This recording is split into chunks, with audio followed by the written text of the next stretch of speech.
Erindi mitt ber heitið Hvað getum við lært af fyrri reynslu?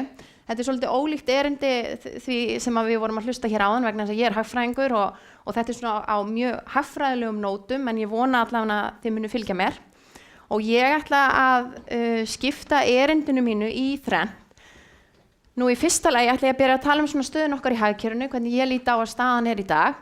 Og því loknu ætla ég að fara lítilega yfir vinnumarkaðinn og svona reyna að varpa ljósa það hvaðan batinn verður til, hvar efnahagsbatinn hefur einhverjum orðið. Og svo að lokum fara yfir áskoranir sem ég tel að séu framundan. Já. En ok, ef við byrjum hérna á fyrstu glærinni, þá má ég raun segja að hér hef ég tekið saman annars vegar hagvöxt og þjóðarútgjöld sem bara innlend eftirspurn. Og eins og þið sjáið, yfir þetta 14 ára tímabil, við erum mjög sveiflukennt hagkerfi. Við erum annarkvort í krísu eða í samdrætti eða þá í þenslu. Og það ótrúlegt að horfa, yfir þetta 14 ára tímabil, þá einungis 2 ár þar sem að hagkerfið okkar í jafnvægi. Og það hérna árinu 2003 og svo árinu 2014. Og þess vegna horfum yfir þessa 21. öld, þá einungis 2 ár þar sem við erum í raun að uppfylla öll þau megin viðmið stöðuleika. Og þegar ég á við megin viðmið stöðuleika, þá ég við að svona helstu hagstærðir okkar eru í raun að þróast á mjög heilbrigðan hátt. Við erum með í dag verðbólga á markmiði, í raun verðbólgan hins vegar undir verðbólgumarkmiði. Atvinnuleysi jafnvægi, það afgangur á viðskiptajöfnuði, þannig að við erum ekki að safna erlendum skuldum, heldur erum við að greiða þær tilbaka, við erum að viðskipta okkar við útlönd að skila okkur afgangi, þannig að það gjaldeyri sköpun í gangi. Nú, það jafnvægt ríkir hér gengisstöðuleiki og það jafnvægi á ríkisfjármálum. Og allir þessi þættir eru einmitt þeir þættir sem við vorum að upplifa hér á síðasta árinu 2003 þegar við vorum síðasta jafnvægi. En auðvitað megin munur á þessu jafnvægi sem við erum að upplifa núna og jafnvæginu sem við vorum að upplifa 2003 að í dag erum við auðvitað í hafta umhverfi. Við erum að upplifa jafnvægi en hins vegar í skjóli hafta. Verðbólgan hefur ekki verið minni frá upptöku verðbólgumarkmiðs og hér sjáum við tókum upp verðbólgumarkmið í mars 2001 og í raun má segja yfir mest allan tíman höfum við verið að upplifa verðbólgu yfir verðbólgumarkmiði. Og í raun má segja að Seðlabankinn hefur oft þurft að bregðast við þegar verðbólgan fyrir yfir efri vikumörk verðbólgumarkmiðs. Og það 4%. Þegar verðbólgan fyrir yfir 4%, þá þarf Seðlabankinn að birta opinberlega greinargerð til stjórnvalda það hvernig hann hyggst bregðast við til að taka verðbólguna niður. En það sem hins vegar gerðist í árslok 2014 var að það má í raun segja að við brutum blað í sögu íslenskra peningamála stjórnar og vegna þess að þá fór verðbólgan í fyrsta skipti undir neðri vikmörk Seðlabankans.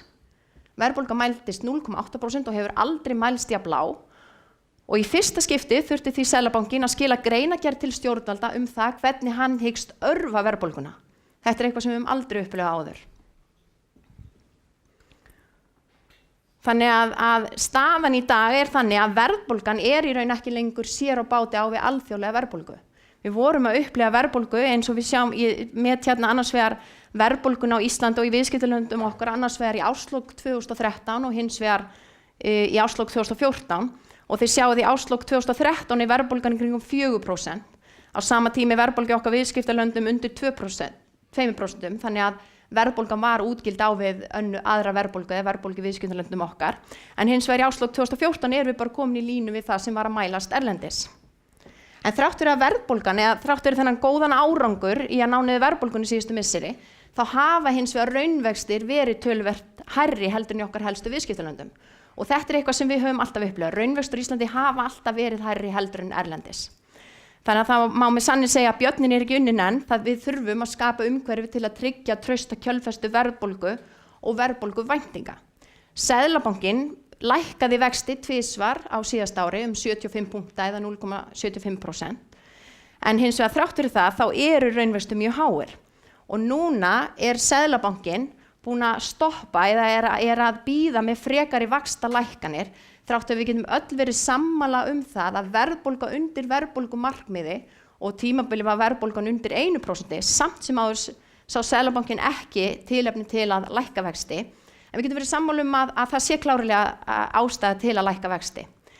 En hins vegar Seðlabankinn og hann hefur í gegnum tíðina sýnt í verki að hann tilbúinn að viðhalda ströngu peningalegu aðhaldi, það að segja háum raunvöxtum, til þess að viðhalda þessum verðstöðuleika og reyna að halda verðbólguvæntingum í skefjum.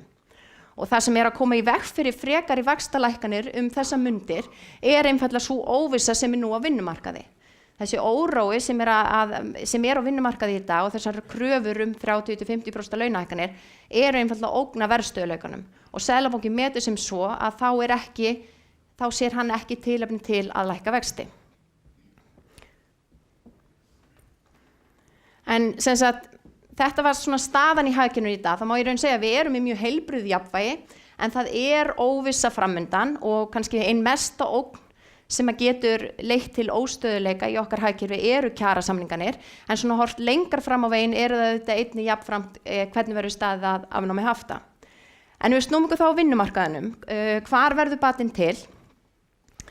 Kannski byrja á því að skoða hefur tekið sem sagt saman landsframleiðslan okkar eða hagvöxtun okkar sem bláa línan og þetta vísitala sem ég seti aftur á 100 árið 2008 og svo læt ég hana bara þróast með við raunvöxt, þetta uppsafnaður raunvöxtur hagvaxtar eða landsframleiðslunar. Og jafnframt ber ég hérna saman við vöruútflutning og svo við þjónustuútflutning. Og við skoðum bara blálínuna þá sjáum við að landsframleiðslan í dag 0,6% hærri en hún var í ársbyrjun 2008. Þannig að sá efnahags eða það framleiðslutap sem við urðum fyrir í kjölfar hrunsins, við höfum náð að vinna þau. Við erum svona sirka í línu við það framleiðslustig sem við vorum með áður en við urðum fyrir efnahagshruninu. Og það einkum og sér í lagi að þakka þjónustuútflutningi. Og eins og við sjáum þá hefur þjónustuútflutningurinn vaxið að magninu til 50% á síðustu 6 árum. Og þetta þjónustuútflutningurinn á bakvið þessa stærð ferðaþjónustan. Og það má með sanni segja að ferðaþjónustan klárlega drifkraftur efnahagsbatans á síðustu misserum. Og hún í raun kemur á besta tíma, þessi miklu vöxtur sem hefur í ferðaþjónustunni að koma á afar mikilvægum tíma og ef ekki hefði komið til ferðaþjónustunar þá ég fullviss að við værum ennþá að vinna okkur upp úr samdrættinum og við værum enn í töluverðum efnahagsslaka. En svo staðan núna þá erum við svona koma okkur upp úr efnahagslakanum og erum á leiðinni í spennu. Það líka áhugavert að skoða hvernig var staðan á vinnumarkaði, hvar sköpuðu störfin fyrir hrun. Og hér hef ég tekið saman einfaldlega breytingu á fjölda starfandi eftir atvinnugreinum árunum 2003 til 2008. Og ef við sjáum appelsínugulu súlurnar þá þetta þær atvinnugreinar sem flest störf voru að skapast. Og þetta störf sem að starfa á innanlandsmarkaði. Og það má í raun segja að á þessum árum vorum við að keyra hagkerfið okkar á afar sterku raungengi. Og sterkt raungengi hafði þau áhrif að það hafði neikvæð áhrif á útflutningsatvinnugreinar okkar. Við vorum við lendum á tímabili þenslu og við förum að keyra hagkerfið okkar á viðskiptarhalla, þannig við erum að safna erlendum skuldum og á sama tíma svona þenslan drifin einkum áfram af atvinnugreinum sem starfa á innanlandsmarkaði. En eftir hrun hins vegar þá verður breyting þar sem að raungengi lækkar verulega og við höfum verið að keyra eða hagkerfið okkar hefur síðustu missir verið að keyra áfram, við höfum verið að keyra hagkerfið okkar áfram á afar lágu raungengi og þetta leiddi til þess að það varð snörp tilfærsla framleiðsluþátta frá greinum á innanlandsmarkaði yfir í greinar í útflutningi. Og þið sjáu þarna að ferðaþjónustan fyrst og fremst sú atvinnugrein sem hefur verið að skapa flest störf í kjölfar hrunsins, en jafnframt kemur þarna fast á eftir sjávarútvegur og svo aftur flutningar og geymsla sem einhver leyti líka tengt ferðaþjónustunni. En hins vegar ef við skoðum botnin þá sjáum við að þetta einmitt þær atvinnugreinar sem voru flest störf að starfast fyrir hrun en hafa öll orðið fyrir verulegum skelli í kjölfar hrunsins. En eftir sterkan efnahagsbata þá má í raun segja að vinnumarkaðurinn eins og hagkerfið í heild komið í jafnvægi. Hér hef ég tekið saman annars vegar atvinnuleysi og hins vegar náttúrulegt atvinnuleysi. Og þegar náttúrulegt atvinnuleysi fyrir ofan mælt atvinnuleysi þá spenna á vinnumarkaði, en þegar atvinnuleysi fyrir ofan náttúrulegt atvinnuleysi þá segjum við að það sé slaki á vinnumarkaði. Og við skoðum svona árið 2014, þá sjáum þið að það ekki langt á milli náttúrulegs atvinnuleysis og atvinnuleysis. Og þetta í raun í línu við það sem að framleiðslutölunar okkar jafnframt benda til, að við erum með hagkerfið okkar svona sirka í jafnvægi. Við erum að koma okkur upp úr efnahagslægðunum og á leiðin í framleiðslu spennu og hið sama má segja vinnumarkaðinn. Hér hef ég tekið saman nýlega könnun sem Gallup gerði í mars 2015 og hún sýnir hún sem sagt spyr fyrirtæki eftir og flokka eftir atvinnugreinum hvort við hyggja á starfsmannabreytingar á næstu 6 mánuðum. Og ef við skoðum bara öll fyrirtæki í safninu að þá jákvætt að sjá að 24% þeirra sem svara gera ráð fyrir því að þau munu fjölga starfsfólki á næstu 6 mánuðum. En á sama tíma einhvers 9% þeirra sem telja að þau muni fækka. En ef við skoðum þetta á milli atvinnugreina að þá sjáum þið að það sláandi hvernig þróunin í ferðaþjónustunni að 50% fyrirtækja sem tengjast ferðaþjónustu telja að þau muni þurfa að fjölga starfsfólki á næstu 6 mánuðum. Þannig þetta klárlega vísbending þess efnis að það þrátt fyrir að vinnumarkaðurinn jafnvægi, þá er auðvitað mismunandi milli atvinnugreina og með þessa mælingum má segja að það sé klárlega spenna að myndast og þegar orðin þegar við horfum til ferðaþjónustunar. Og við horfum á önnur fyrirtæki að þá má segja að það einkum ýmis sérhæfð þjónusta sem eins og þú nefndir áðan, mér finnst það flott orð, snjallir vinnumenn eða vinnuafl, eða snjallt vinnuafl. En þetta sem sagt fólk sem í upplýsingatækni og hugvitageiranum og öðru. Það sem sagt, þið sjáu að það fleiri sem telja, hátt upp í 30% sem telja að þau muni fjölga starfsfólki næstu 6 mánuðum, á meðan það undir 10% sem telja að þau muni fækka. Og hið sama má segja byggingarstarfsemi iðn á framleiðslu. Þannig að það vísbendingar þess efnis að það sé svona einhver spenna að eiga sér stað í þessum atvinnugreinum, en hins vegar í fjármála- og tryggingarstarfsemi og verslun frekar slaki að eiga sér stað þar eða að minnsta kosti svona jafnvægi. Og staðan þannig að núna við, eða frá í raun árinu 2013, innflutningur á vinnuafli hafinn. Aðfluttir sem flytja til landsins fleiri heldur en brottfluttir. Í kjölfar hrunsins þá var þróunin svo að brottfluttir voru fleiri heldur en aðfluttir, við vorum að missa vinnuafl úr landi, en núna við hins vegar að sjá að það vinnuafl að streyma til landsins. Og svona fréttir hafa einkum verið á þeim nótum að þetta sé vinnuafl tengt byggingarstarfsemi. Við auðvitað, það mikla framkvæmdir eiga sér stað til að mynda í hótelum og annað sem auðvitað tengist ferðaþjónustunni. Og það má í raun segja að samt hort til ferðaþjónustu talnana þá velti ég fyrir mig hvort að við sem jafnframt byrja að flytja inn vinnuafl til að manna störfin í ferðaþjónustu. En hverjar þá áskorunnar framundan? Við með hagkerfið okkar í jafnvægi, vinnumarkaðurinn í jafnvægi og þetta svona mjög heilbrigðar tölur sem að berast eða að birtast núna þessa mundir. En hverjar þá áskorunnar framundan? Hér hef ég tekið saman, þetta sem sagt armar hagstjórnar. Þegar við tölum hagstjórn, þá erum við að tala peningamálastjórn sem peningastefna Seðlabankans, við erum að tala fjármálastjórn sem í raun bara fjármál hins opinbera og svo erum við að tala vinnumarkaðinn. Og við viljum að allir þessi 3 armar vinni sameiginlega að því markmiði að tryggja hér stöðugleika í íslensku efnahagslífi. Og þegar við skoðum samband peningamálastjórnar og fjármálastjórnar, þá markmiðið að peningastefnan og fjármálastefnan vinni sameiginlega að því að annarkvort slá á þenslu þegar við erum með hagkerfið okkar í þenslu ástandi eða örva hagkerfið okkar þegar við erum stödd þannig í hagsveiflunni. En reynslan hefur því miður verið þannig að hið opinbera hefur ítrekað verið að auka umsvif sín einmitt þegar við erum á þenslutíma. Og þetta vinnur gegn verðstöðuleika, markmiðum Seðlabankans verðstöðuleika og hefur oft á tíðum leitt til þess að í stað þess að fjármálastefna og draga úr sveiflum í hagkerfinu okkar þá ýta þau í raun undir hagsveifluna. Og ef við skoðum samband fjármálastjórnar og vinnumarkaðar þá ætti markmiðið að vera að hið opinberu og almennu vinnumarkaðar samræmi launahækkanir sínar. En því miður þá hefur skortur verið á heildstæðri launastefnu og það hefur valdið togstreitu á milli annars vegar launafólks á almennu markaði og hins vegar launafólks á opinberu markaði. Þannig að hvor hópur fyrir sig að reyna að tryggja sinn hluta kökunnar, það leiðir til þess að samkeppni þrýstir launum meira upp en heldur en gefur tilefni til undirliggjandi hagstærða. Og þetta nákvæmlega það sem við erum einmitt að upplifa þessa mundir. og í raun það sem að ógna stöðuleikanum í dag. Og svo við skoðum samband peningamálastjórnar og vinnumarkaðar, þá ætti þetta markmið að vera aðilar vinnumarkaðar hægi launahækkunum sínum í samræmi við það sem að samræmist framleiðni vöxt hagkerfisins. Það bara þannig að til langs tíma getum við ekki aukið kaupmátt okkar umfram framleiðni vöxt hagkerfisins.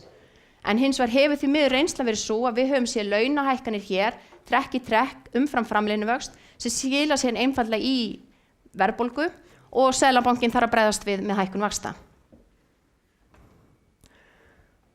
Og í raun má segja að framleiðni á Íslandi lág og það alveg ljóst að við þurfum að auka hana. Ef við horfum á þessa mynd, hún sýnir framleiðni á Íslandi miðað við OECD-ríkin.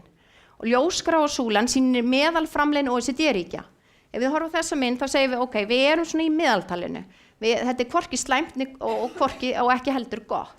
En hins vegar sem kannski varhugavert við þessa mynd, að við viljum bera okkur saman við Norðurlöndin, sem við viljum mjög oft gera, að þá auðvitað erum við með lægstu framleiðnina og þar viljum við ekki vera. Við viljum að minnstakosti vera sem Danmörk og Svíar eru. Auðvitað eru Norðmenn með mikla olíu og kannski óraunhæft að ætla að við getum verið þar, en við getum þó allavega verið með markmið það að vera með framleiðni í línu við Dani og Svía. Og lág framleiðni á Íslandi einfaldlega afleiðing slakrar hagstjórnar. En af því að oft því ég er með fyrirlestur þá ég eiginlega alltaf að tala framleiðni í allan að hluta af minni kynningu út af því hún skiptir verulegu máli, en það eru mjög fáir sem átt að segja hvað framleiðni. Og þá kem ég með þessa glæru sem á svona að reyna að útskýra það. Af hverju skiptir framleiðni máli? Framleiðni í raun, ef við náum að nýta framleiðslu þætti okkar sem vinnuafl, fjármagn, sem hagkvæmasta hátt, þá erum við að auka framleiðni í hagkerfinu og við erum þar með leiðandi að auka verðmæta sköpun í hagkerfinu. Aukin framleiðni leiðir því til bættra lífskjara og samkeppnishæfni, aukinna fjölbreytni og síðast en ekki síst þá eykur það arðsemi í atvinnulífinu og gera okkur kleift að auka kaupmáttinn í okkar hagkerfi. Og hér sjáum þið sambandið á milli, þetta bara einfalt samband á milli samkeppnishæfni þjóða og landsframleiðsla mann sem svona indikator eða vísbending framleiðni. Og þið sjáu að það auðvitað mjög náið samband þarna á milli. En hins vegar það sem hefur áhrif á okkar framleiðni hversu smá við erum. Markaðurinn okkar lítill og það hefur neikvæð áhrif á okkar framleiðni. Og hér hef ég tekið saman hvernig framleiðni á vinnustund að þróast milli mismunandi atvinnugreina og það sem sláandi að sjá að einmitt þær framleiðslugreinar eða þær atvinnugreinar sem líða ekki fyrir smæð markaðar eru með langhæstu eða mestu framleiðnina. Á meðan aðrar atvinnugreinar sem eru svona meira staðbundnar líða fyrir smæð markaðar. Þannig að það ósanngjarnt að vera að bera saman, þegar við erum að bera saman framleiðni, að bera saman framleiðni atvinnugreinar sem eru að starfa á innanlandsmarkaði sem líða fyrir smæðin og geta kannski upp að vissu marki ekki auki framleiðni sína við atvinnugreinar eins og framleiðslu málma og sjávarútveg sem eru kannski ekki að líða fyrir smæði markaðar, eru í útflutningu og geta nýtt sér mun stærri markað heldur en aðrar atvinnugreinar. Og ef við skoðum þetta, ég merkti hérna við appelsínugulsúluna sem eru útflutningsgreinar okkar, að það sjáu þið að ferðaþjónustan með mun lakari framleiðni heldur en sjávarútvegur og álfyrirtækin eða framleiðslu málma. Og að einhver leyti ástæðan einfaldlega vegna þess að þetta þó þrátt fyrir að ferðaþjónustan sé útflutningsfyrirtæki þá þetta líður það fyrir smæð markaðar. En hins vegar það ekki skýringin á öllu leyti vegna þess að ef við skoðum framleiðni í ferðaþjónustu samanborið við aðrar innlenda greinar eða staðbundna greinar þá sjáum við að ferðaþjónustan með einna lögustu framleiðnina. Og í ljósi þess að ferðaþjónustan orðin ein af okkar stærstu atvinnugrein landsins þá mjög mikilvægt að við náum að auka framleiðni, auka verðmætasköpun í ferðaþjónustunni og þar af leiðandi auka framleiðnina á Íslandi. En við snúum okkur aftur á hagstjórninni, þá má með sanni segja að íslensk hagstjórn hamfarasaga útflutningsgreina. Við erum sífellt að sjá gengisfellingar með svona reglulegu millibili, 10 ára millibili, 10 ára tímabil líður áður en við sjáum næstu gengisfellingu. Og þessar gengisfellingar í raun afleiðing slakrar hagstjórnar. Að einhverju leyti þessar gengisfellingar handstýrðar, en þær eru þá jafnframt afleiðing slakrar hagstjórnar. og þetta hefur neikvæð áhrif á útflutningsgreinar og auðvitað bara greinar almennt í íslensku hagkerfi. En það má hins vegar velta fyrir sig, væri kannski fjölbreytnin meiri hjá útflutningsgreinum okkar ef að við hefðum verið með hagstjórnina öðruvísi. Útflutningsgreinar okkar eru nauðsynlegar til að byggja upp sjálfbæran hagvöxt þegar við horfum til langs tíma. Við erum hins vegar, okkar helstu útflutningsgreinar eru hins vegar að mestu bundnar við náttúruauðlindir landsins. Og það má velta fyrir sig hvort að fjölbreyttara útflutningsiðnaður hefði dafnað hérna ef við værum með stöðugra rekstrarumhverfi til langs tíma. Og til gamans þá tók ég saman þrjár stærstu útflutningsgreinar okkar eru sjávarafurðir, álið og ferðaþjónustan. Og þetta eru allt atvinnugreinar sem eru bundnar við náttúruauðlindir landsins og hlutfall þeirra af heildar útflutningi í landsins er í kringum 75%. Þannig að svona, ef við förum yfir helstu niðurstöður sem ég hef verið að fara yfir núna með ykkur er að hagvöxtur síðustu ára er staðfesting þess efnis að við erum langt komin í efnahagsbatanum. Við erum að sjá afar jákvæðar hagtölur, atvinnuleysi er að minnka, verðbólga lítil, gengið stöðugt, jafnvægi á viðskipti við útlönd og við erum að sjá jafnvægi á afkomu ríkissjóðs. En auðvitað aftur þetta jafnvægi innan hafta og við eigum eftir að leysa afar stórt verkefni sem að reyna að koma okkur út úr þessu hafta umhverfi sem við búum við í dag. Og auðvitað fjármagnshöft hafa neikvæð áhrif til langs tíma á íslenskt efnahagslíf. Ferðaþjónustan er klárlega sú grein sem hefur gegnt lykil hlutverki í efnahagsbatanum sem hófst í ársbyrjun 2011 og flest störf eru tilkomin í þeirri grein og útlit fyrir að frekari fjölgun sé framundan þar. Vinnumarkaðurinn er í þokkalegu jafnvægi eins og hagkerfið og það virðist vera eins og fleiri fyrirtæki hyggja á fjölgun fremur en fækkun starfsfólks. Sá stöðugleiki sem nú ríkir er hins vegar ekki fastur í hendi og það er ógn úr ýmsum áttum. Einkum og sér í lagi er í yfirstandandi kjarasamningslota en svona hort lengra fram á veginn er það óvissum afnám hafta. Framleiðni er lág á Íslandi og við þurfum að auka hana og það er rökrétt að álykta að meiri stöðugleiki og færri kollsteypur hefðu skilað okkur í bættum lífskjörum. Og þetta er loka glæra mín sem sýnir ef við þurfum að bæta hagstjórnina, hvað þurfum við þá að gera?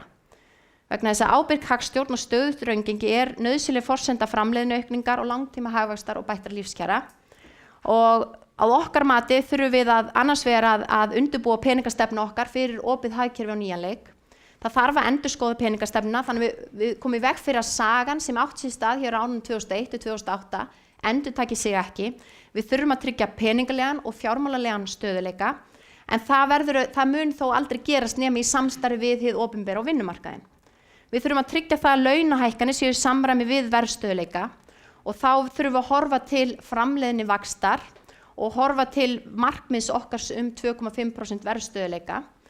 Hinar Norðurlandaþjóðina hafa valið aðra leiðin við, þær hafa valið hóflega launahækkanir, verðstöðuleika og lága vexti. Og svo að lokum þá þurfum við að tryggja agaða fjármálastefnu hins opinbera. Það er alveg ljóst að útgjöld hins opinbera er helsta vandamál opinbera fjármála og við verðum að taka á þeim og viðvarandi vöxtur umfram hagvöxt, það er að segja viðvarandi ríkisútgjaldavöxtur umfram hagvöxt er ekki sjálfbær og svigrúm til launahækkana hjá opinberu starfsemi verður að lúta sömu lögmálum og almennum vinnumarkaði. Takk fyrir.